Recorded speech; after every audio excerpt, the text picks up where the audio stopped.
Hi అండి. ఈ colourful dish చూస్తేనే నోరూరిపోతుందా? అయితే మన స్టైల్లో మటన్ చేసుకుందాం రండి. నాన్ వెజ్ రెడీ చేసుకునేటప్పుడు మస్ట్ అండ్ షుడ్గా ఫ్రెష్ అల్లం వెల్లుల్లి పేస్ట్ తీసుకోవాలండి. ఇలా ముందు దంచి పెట్టుకొని అల్లం వెల్లుల్లి పేస్ట్ పక్కన పెట్టేసుకుందాం.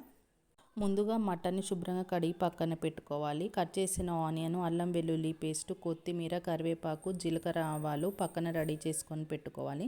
స్టవ్ వెలిగించి కుక్కర్ పెట్టుకొని కుక్కర్ హీట్ ఎక్కిన తర్వాత 3 టేబుల్ స్పూన్ల ఆయిల్ వేసి అందులో కట్ చేసి పెట్టుకున్న ఆనియన్స్, కరివేపాకు, అల్లం వెల్లుల్లి పేస్ట్ వేసి బాగా కలిపేయాలండి.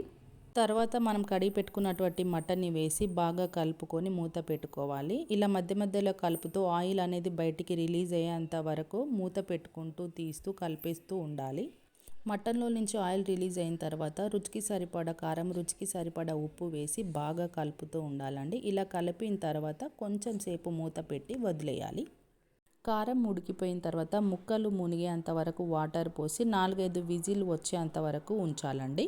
4 విజిల్ల తర్వాత మూత తీసి చూస్తే మటన్ అనేది ఇలా ఉడికిపోయిందండి. ఇప్పుడు ధనియా పౌడర్, గరం మసాలా, కొత్తిమీర వేసి కొంచెం సేపు కలిపి ఒక విజిల్ వచ్చేంత వరకు ఉంచేసేయాలి.